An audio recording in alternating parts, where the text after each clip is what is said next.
오늘 계신 하나님 말씀은 요한복음 13장 1절부터 5절에 있는 말씀입니다. 우리 주보에 본문이 게재되어 있는데 우리 같이 한 목소리로 봉독하십시다. 요한복음 13장 1절부터 5절에 있는 말씀입니다. 6월절 전에 예수께서는 자기가 이 세상을 떠나서 아버지께로 가야 할 때가 된 것을 아시고 세상에 있는 자기의 사람들을 사랑하시되 끝까지 사랑하셨다. 저녁을 먹을 때 악마가 이미 시몬 가룟의 아들 유다의 마음속에 예수를 팔아넘길 생각을 불어넣었다. 예수께서는 아버지께서 모든 것을 자기 손에 맡기신 것과 자기가 하나님께로부터 왔다가 하나님께로 돌아간다는 것을 아시고 잡수선 자리에서 일어나서 겉옷을 벗고 수건을 가져다가 허리에 두르셨다. 그리고 대야에 물을 담아다가 제자들의 발을 씻기시고 그 두른 수건으로 닦아 주셨다. 오늘 우리에게 주시는 하나님의 말씀입니다. 말씀을 주신 주님께 감사드립니다. 아멘. 우리 가을의 문턱인 9월의 마지막 주일입니다. 여러분 한 주간 동안도 평안하셨습니까? 예, 이렇게 또 모여서 만나고 하나님께 예배드릴 수 있어서 참 감사합니다. 여기 오늘도 함께 하시는 주님께서 우리의 몸과 마음과 영혼을 어루만져 주셔서 또 한 번 주님의 은혜 안에서 새롭게 지음받는 복된 시간이 되어지기를 진심으로 기원합니다. 몇 주 전에 우리 이제 존 초 목사님께서 이 순례자의 여정에 대한 말씀을 하시면서 중간에 잘 달리는 것도 중요하지만 마지막에 잘 달려야 된다. 그런 말씀을 하셨는데 지금도 제 가슴 속에 생생하게 느껴지는 것은 마지막에 잘 달린 사람 가운데 이 1992년인가요? 스페인의 그 바르셀로나에서 올림픽이 열렸을 때 그때 마라톤 선수로 황영전 선수가 출전했습니다. 근데 저도 그때 이제 대개 이제 마라톤이 마지막에 있기 때문에 저도 관심을 가지고 지켜봤는데 아주 그 몬주악의 영웅이라고 그를 불렀는데요. 열심히 뛰어가지고 여러 경쟁자들을 물리치고 1등으로 스테디움에 들어오는데 얼마나 감격스럽던지. 그래서 마라톤에서 50몇 년 만에 금메달을 땄습니다. 그래서 마지막에 잘 달린 사람 그러면은 이제 황영조 선수 기억이 떠올라는 것을 이번 기회에 또 한번 생각해 보았습니다. 오늘 우리는 요한복음 13장의 말씀을 읽었습니다. 예수님께서 마지막을 잘 달려가신 그런 이야기입니다. 여러분 13장 1절은 이렇게 시작합니다. 6월절 전에 예수께서는 자기가 이 세상을 떠나서 아버지께로 돌아갈 때가 된 것을 아시고 세상에 있는 사람들을 사랑하시되 끝까지 사랑하시니라. 끝까지 사랑하셨다. 이렇게 기록되어 있습니다. 주님께서는 이제 6월절 명절이 이제 코앞에 다가왔는데 당신의 이 땅에서의 삶도 마감할 때가 다가오는 것을 아셨습니다. 그리고 마지막 때 하신 일을 예수님께서 이 마지막을 앞에 두고 하신 일이 뭔가 오늘 본문 말씀은 세상에 있는 제자들을 사랑하시되 끝까지 사랑하셨다. 이렇게 기록하고 있습니다.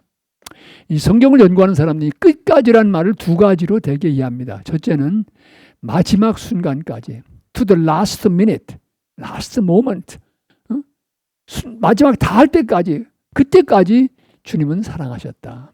사실 예수님께서는 끝까지 사랑하셨지요. 십자가에서 돌아가시면서도 사랑을 말씀하신 걸 볼 수가 있습니다. 못 박는 사람들을 위해서도 기도해 주셨지요. 끝까지 사랑하셨습니다. 또 하나 끝까지란 말이 갖는 중요한 의미는 최고의 사랑으로 더할 수 없는 사랑으로 당신의 제자들을 사랑하셨다. 그렇게 이해를 합니다. 이 두 가지 의미를 조금 우리 깊이 좀 생각해 보겠습니다. 여러분 우리가 사랑하는 삶을 살아갈 때 다가오는 큰 도전 가운데 하나는 시간이 흘러가는 것입니다. 시간의 흐름입니다. 진실된 사랑은 시간의 흐름 속에서도 변질되지 않습니다. 오히려 시간이 흐를수록 더 성숙해가고 더 익어가는 것을 발견하게 됩니다. 제자들을 향한 예수님의 사랑은, 아니 우리 모두를 향한 우리 주님의 사랑은 시간의 흐름 속에서도 고통의 순간에도 흔들리지 않았습니다. 변질되지 않았습니다. 근데 우리의 사랑이라는 것은 어떻습니까? 주님을 향한 우리의 사랑은 잠깐 내려놓고 사랑하는 삶으로 부름받은 우리가 가족들, 배우자들, 이 교회 안에서 공동체와의 관계 속에서 우리의 사랑은 어떻습니까? 사랑은 종종 시간의 흐름이라고 하는 것으로 측정될 수가 있습니다. 그렇게 뜨겁고 천년 만년 갈 것 같은 사랑도 시간의 흐름을 견뎌내지 못하고 시들어가고 변질되고 퇴색되는 것을 종종 보게 됩니다. 그러게 인간적인 사랑이라는 것은 믿을 것이 못 된다 탄식하기도 합니다. 특별히 사랑을 감정으로만 이해하면 더욱 어렵습니다. 어느 대학에서 연구한 것에 의하면 이 가슴 뜨거운 사랑, 사랑에 빠졌다라는 그런 사랑은 2년 정도밖에 안 간다는 거예요. 제가 이제 결혼 주례를 해서 프리메리지 카운슬러한테 꼭 얘기합니다. 사랑은 감정이 전부 아니다. 가정사역을 하시는 이 송기론 목사님이 그 책에서 재미난 얘기를 하고 계십니다. 결혼 앞두고 남자가 청혼할 때쯤에는 그 여자가 기침만 해도 남자가 이런 반응을 보입니다. 그대가 악성 감기에 걸린 것 같은데 당신 건강이 정말 염려됩니다. 오늘 당장이라도 입원해서 종합진단 받으면 어떻겠어? 내가 잘 아는 분에게 이미 부탁해 줬습니다. 그런데 결혼하고 난 다음에 어떻게 변하느냐? 여보 잠시만 기다려. 내가 약국에 가서 약을 지오리다.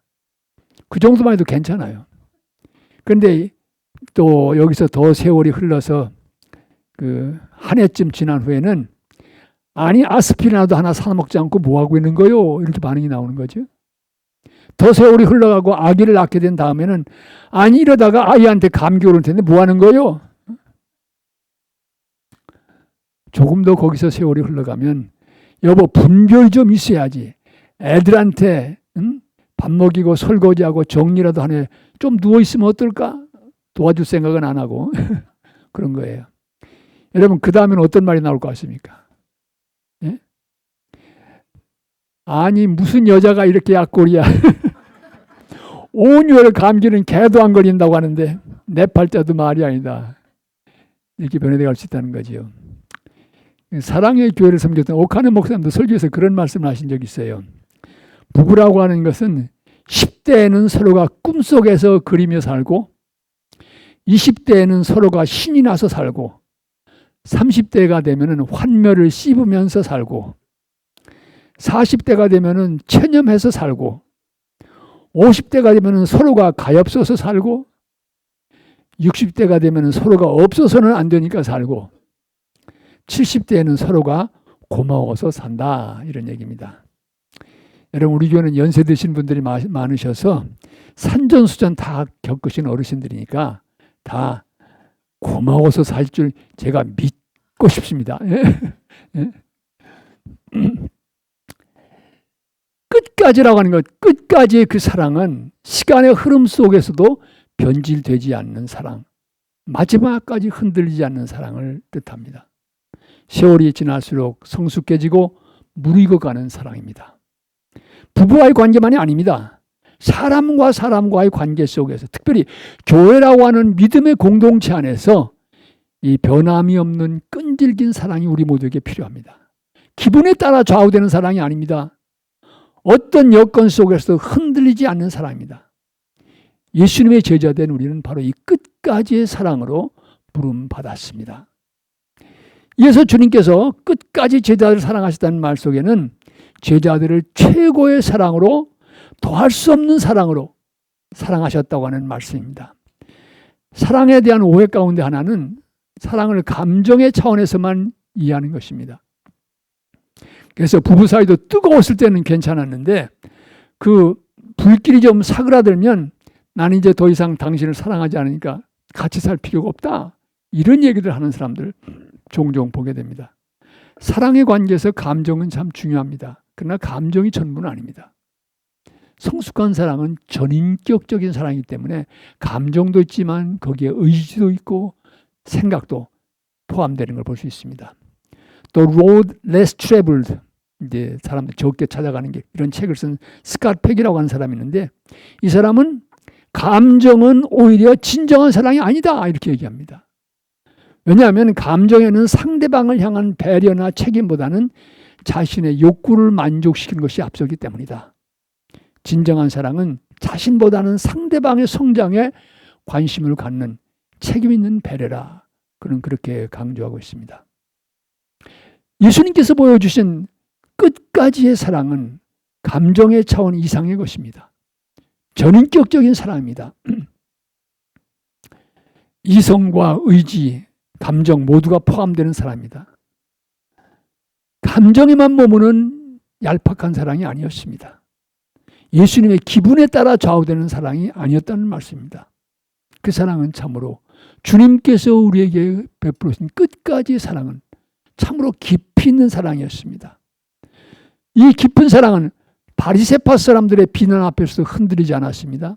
가늠하다가 현장에서 잡힌 여인을 향해 돌을 들고 달려드는 물을 향해서도 잠잠히 땅바닥에 글을 쓰실 정도로 냉철하고 흔들림이 없는 그런 사랑이셨습니다. 여러분, 오늘 본문을 보면요, 예수님께서 제자들을 위한 더할 수 없는 가장 귀한 사랑으로 뭘 하셨습니까? 제자들의 발을 씻어주셨습니다. 스승이 되어서 제자들의 발을 씻어준다고 하는 것은 아주 파격적인 일입니다. 제자들의 발을 씻어주심으로 끝까지의 사랑을 제자들에게 몸소 보여주셨습니다. 그 사랑을 가르치셨습니다. 여러분, 이 제자들의 발을 씻어줬다는 이 사실 속에서 우리는 끝까지 아름다운 사랑의 몇 가지, 한 두 가지 면모를 찾아볼 수 있습니다. 첫째, 끝까지의 사랑은 자신을 낮춤에서만 가능해진다는 것입니다. 예수님이 내가 스승인데 어떻게 제자들의 발을 씻어줘? 스승의 권위와 위신을 생각했더라면 못 씻어주시지요. 예수님은 그거 내려놓으신 거예요. 그렇기 때문에 세상에서는 이 스승이 이렇게 발을 씻었는 게 드문 얘기지요. 예? 이걸 내려놓으셨기 때문에, 비울 수 있었기 때문에. 여러분, 빌립보서를 보면 예수님은 근본 하나님과 같은 본체를 가지신 분이지만 그 모든 것을 내려놓고 비우셔서 이 땅에 내려오셨고 인간의 모습으로 오셨고 더 낮추셔서 십자가에 죽기까지 복종하셨다. 그렇게 기록하고 있습니다. 이 자신을 비우지 않으면 진정한 깊이 있는 사랑이 쉽지 않습니다. 예수님은 이 모든 것을 내려놓습니다. 여러분, 우리 자존심, 프라이드, 권위의식 다 내려놓을 때 바로 진정한 깊이 있는 사랑이 시작될 수 있다는 말씀입니다. 겸손하지 않으면 이 끝까지의 사랑은 이루어질 수가 없습니다. 배우자와의 관계에서도 마찬가지고 교회라는 공동체 안에서도 마찬가지입니다. 어떤 분들은 목사님, 제가 그래도 자존심 하나 붙들고 사는데 그거 하나 내려놓으면 어떻게 사는 말씀입니까? 그런 분이 계실지 모르겠습니다. 아주 중요한 질문입니다. 그거 내려놓으면 내가 뭔가. 근데 여러분, 진정한 자존심이 어디서 옵니까? 진정한 권위가 어디에서 옵니까? 우리가 생각해 볼 필요가 있습니다. 목소리를 높이고 권위를 내세운다고 그 권위가 인정되는 겁니까? 그렇지 않지요. 교회 안에서도 마찬가지입니다. 진정한 권위는 자기 자신을 비우는 겸손 위에 세워지게 되어 있습니다. 이것이 주님께서 보여주신 끝까지 사랑의 하나의 귀중한 모습입니다. 이어서 제자들의 발을 씻어줬다는, 여기서 발견한 끝까지의 사랑은 자신을 낮출 뿐만 아니라 부족하고 모자라는 우리의 허물, 얼룩을 탓하지 않고 받아주신 사랑입니다. 여러분, 요즘은 신발이 발달해서 암만 걸어도 뭐 발이 그렇게 더러워지지 않아요. 땀이 좀 날 정도죠. 그런데 예수님 당시에는 이런 신발이 없었지요. 샌들이 전부였어요. 그러니까 더군다나 길도 포장된 길이 아닙니다. 그러니까 하루 길을 걸으면 얼마나 발이 더러워진지 몰라요. 먼지 투성이가 되는 거예요. 그렇기 때문에 손님이 집에 오면 발 씻을 물을 내주는 것은 손님을 접대하는 관례였습니다. 그런데 예수님께서 이 지저분한 먼지투성에 제자들의 발을 씻어주셨다고 하는 얘기입니다. 여러분, 무슨 얘기입니까? 끝까지의 사랑은 우리의 부족과 허물, 지저분하고 부끄러운 모습 탓하지 않고 비판하지 않고 있는 모습 그대로 받아주는 사랑입니다. 이 사랑이 바로 우리의 가정에서 또 교회라고 하는 공동체 속에서 자녀와의 관계 속에서 나누어져야 하는 사랑이라고 말씀드릴 수 있습니다. 어떤 사람이 나는 정말 완벽한 배우자를 찾아야만 결혼하겠다 결심을 하고 찾아 나섰습니다. 근데 그렇게 완벽한 배우자가 별로 없지요. 처음에는 완벽한 것 같은데 조금 사귀다 보면 또 약점이 드러나고 해서 결국 미루고서 상당한 세월이 흘렀습니다. 이 사람이 마침내 마음에 드는 완벽한 배우자를 만난 거예요. 그래가지고 이제 신이 나서 이제 사귀기를 시작했는데 얼마 못 가서 그 관계가 깨졌어요. 그래서 왜 그러냐 그랬더니 그 여자도 완벽한 배우자를 찾는데 자기가 거기 미달된다는 거예요. 여러분 무슨 얘기입니까? 완벽한 배우자는 없다는 거죠. 없어요. 서로가 다 모자란 인생들입니다. 여러분 이 교회라고 하는 공동체 또 가정이라는 공동체가 특별히 중요한 것은 이런 인생 우리 거친 인생을 살아가면서 하나님께서 그래도 너희들 서로 격려해주고 받아주고 그러면서 살아라 하는 공동체로 이 교회라고 하는 공동체를 세우셨고 가정이라고 하는 공동체를 우리에게 주신 것입니다. 서로의 부족함을 용납하고 감싸 안고 살아가는 것. 이것이 하늘의 섭리라고 저는 믿습니다. 상대방의 장점을 보고 결혼한 사람보다는 약점을 보고 결혼한 사람이 지혜롭다는 말이 있습니다. 여러분 장점은 얼마든지 있어도 괜찮아요. 근데 문제가 되는 건 약점이잖아요. 모자란 점이잖아요. 그것을 보고 용납할 수 있는 준비가 되어 있다고 하면 큰 지혜로운 선택이라고 볼 수 있죠. 장점은 얼마든지 많아도 좋습니다. 문제는 부족한 점이 문제인데 이것을 이해하고 받아들이며 살아갈 수 있는가. 이것이 우리에게 다가오는 숙제입니다. 여러분 저는 우리 교회가 부족한 우리들의 모습이 드러나도 서로가 서로를 이해하고 받아주는 끝까지의 사랑의 공동체가 되기를 기도합니다. 우리 교회가 체면 차리고 포장하느라고 부담스러운 것이 아니라 서로가 실망이 되고 아픈 순간을 경험해도 부족한 모습이 그대로 노출되어도 끝까지의 사랑으로 서로를 감싸고 그 사랑 안에서 서로가 자라고 변화되어 가는 것. 그것이 바로 우리 교회가 되어야 되지 않나. 이런 생각을 해보게 되는 것입니다. 우리 가운데 완전한 사람이 누가 있겠습니까? 믿음이 좋다고 해도 도토리 기재기 아닙니까? 주님 앞에서 보면 다 부족한 사람들입니다. 서로가 부족함을 이해하고 받아들이고 서로가 발을 씻어줄 수 있다고 하면 우리 교회는 진정 희망과 기쁨의 공동체가 될 줄로 믿습니다. 여러분 그리고 우리는요 누구보다도 영원한 하나님 나라에서 같이 살 사람들이에요. 이 땅에서부터 같이 살지 않으면 훈련이 안 되면 그 땅에 가서 어떻게 같이 살겠어요. 제가 그 UMC의 감독직을 사임하는 편지를 내면서 이제 그런 얘기도 했습니다. 빠른 시간 안에 우리 UMC와 GMC가 선교의 공동체 파트너가 돼서 같이 일할 수 있는 시간이 됐으면 좋겠다. 그리고 여러 가지 상처와 벽이 있는 걸 볼 때마다 제가 그런 얘기를 종종 해요. 아니 하나님 나라 가면 UMC, GMC가 어디 있어요? 다 같이 살 건데 이 땅에서부터 그 훈련해야지요. 이 땅에 갔다가 저기는 다른 메소드 안 가겠다. 그건 안 되지요. 그래서 이 공동체 안에서 서로가 모자라고 부족한다 할지라도 그것이 받아들여지고 용납, 저분 성질 급해. 그래도 괜찮아. 이렇게 우리가 서로 받아들이고 용납할 수 있는 그런 교회가 진정한 공동체가 아니겠습니까? 가정도 또한 그런 모습으로 변화되어야 되지요. 자녀들이 모자라면 모자란 대로 서로가 내놓을 수 있고 그리고 서로가 위해서 기도할 수 있는 그런 공동체가 되어야 되지 않을까. 이런 말씀을 드리고 싶습니다. 여러분 끝까지 사랑하는 이 삶에서의 도전은 언제나 먼 데 있는 것이 아닙니다. 언제나 가까운 데 있습니다. 가끔 만나는 사람이 아니라 자주 만나는 사람, 그 관계에서 사랑한다는 것이 어려운 것을 우리는 발견합니다. 그러기에 가까이 있는 사람을 사랑하기가 먼 데 있는 사람을 사랑하는 것보다 훨씬 어렵다는 얘기를 합니다.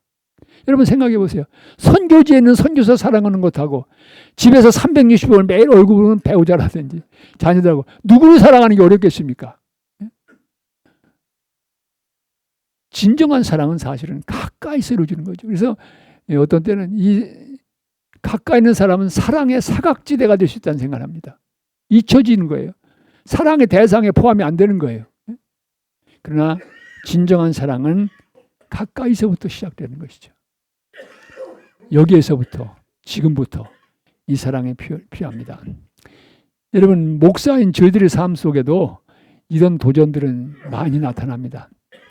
신학교 다닐 때 기독교 유희를 가르치시는 선생님이 한번 이런 얘기 하신 적이 있습니다. 어느 주일날 아침에 사모가 이불을 싸들고 강단에 올라갔다는 거예요. 그래서 교인들이 아니 사모님 이게 무슨 일입니까? 어떻게 이불을 들고 여기 왔습니까? 그러니까 그 사모님 한 얘기가 우리 목사님은 여기 서면 천사입니다. 그럼 여기서 천사 같은 목사님하고 살겠다고 올라왔다는 거예요. 그러면서 너희들 그러면 안 된다. 그러면서 하셨던 얘기가 기억에 남아 있습니다. 저희 집 장 목사가 아직 이불을 싸들고 올라온 적은 없어서 다행입니다. 그렇다고 우리가 문제가 없는 건 아닙니다, 여러분. 50년 함께 살아왔는데 아직도 고치고 잘해야 할 점이 많이 있습니다. 오래전에 이제 이재철 목사님이 한글배아 칼럼이 실렸는지 거기에 글에서 읽은 이야기입니다. 이 글의 내용은 이 목사님께서 애리조나주의 피닉스에 가셨는데 어느 교우가 들려주었는데 이야기는 불륜과 부부 사이를 비교하는 이야기입니다.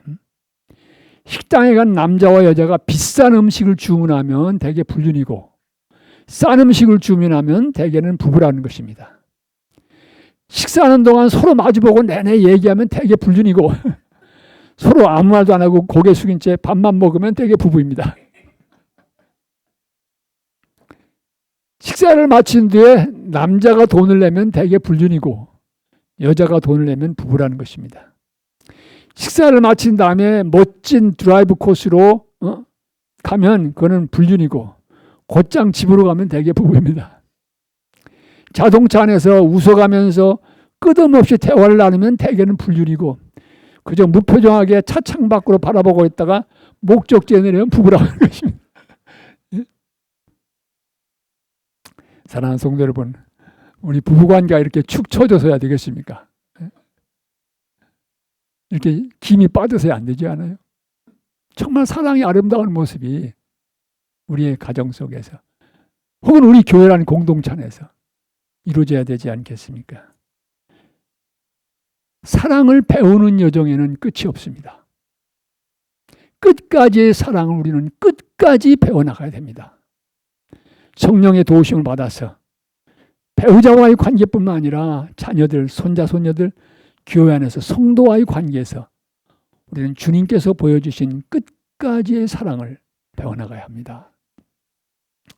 5가지 사랑의 언어라고는 아주 좋은 책이 있습니다. Five Love Language라는 책인데 그 책을 쓴 게리 체프만이라는 분이 노던 버지니아에 와서 한번 세미나에서 참석한 적이 있습니다. 그분이 강의를 마치면서 이런 얘기를 하시더라고요. 당신 세미나에 한 번은 90세 가까이 된 부부가 오셨다는 거예요.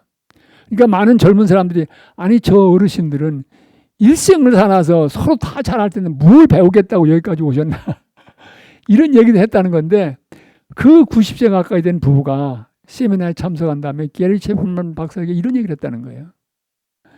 우리가 이것을 일찍 젊은 시절에 알았더라면 우리의 부부 생활은 상당히 더 아름답고 더 달라졌을 텐데 그래도 늦게라도 배우게 돼서 감사하다. 그러면서 그 다음부터 매년 세미나에 오셨다는 거예요. 무슨 얘기입니까? 사랑을 배워가는 여정에는 종점은 없다고 하는 것입니다. 우리는 계속해서 가정에서 교회 안에서 끝까지의 사랑을 배워가도록 부름받은 것입니다. 오늘 우리가 읽진 않았습니다만은 본문 말씀에 뒤이어지는 요한복음 13장 12절 하반절 이하에서 주님께서는 이렇게 제자들에게 말씀하십니다. 내가 너희에게 한 일을 알겠느냐? 너희가 나를 선생님 또는 주님이라고 부르는데 그것은 옳은 말이다. 내가 사실로 그러하다. 주이며 선생인 내가 너희의 발을 씻겨 주었으니 너희도 서로 발을 씻겨 주어야 한다. 내가 너희의 한 것과 같이 너희도 서로 남의 발을 씻겨 주어야 한다. 내가 너에게 한 것과 같이 너희도 이렇게 하라고 내가 본을 보여준 것이다. 주님은 우리에게 이 끝까지의 사랑, 발을 씻겨주는 이 사랑을 실천하라고, 본받아서 행하라고 우리에게 부탁하셨습니다. 우리 모두는 발을 씻어주는 끝까지의 사랑으로 부름받았습니다. 가까운 곳, 가정에서부터 우리가 함께 자라가는 교회 안에서, 그리고 세상을 향해서 이 사랑을 전하도록 부름받았습니다. 사랑에 사각지대가 없도록, 잊혀진 사람이 없도록 서로 둘러보면서 함께 보살피면서 서로의 발을 씻어 주십시다.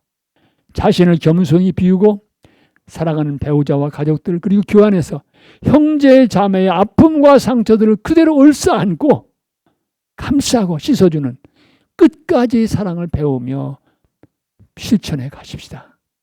우리 주님께서는 이 일을 기뻐하십니다. 이 끝까지 사랑으로 주님 우리를 부르셨습니다.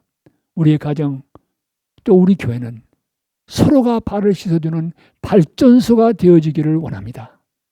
끝까지의 사랑을 펼쳐가는 이 공동체로 자라가기를 진심으로 기도합니다. 주님의 일을 기뻐하실 줄 믿습니다. 아멘. 여러분, 오늘 말씀 생각하시면서 찬송가 221장을 우리 가슴을 열고 한번 같이 부르십시다. 221장 다 일어나셔서 부릅시다.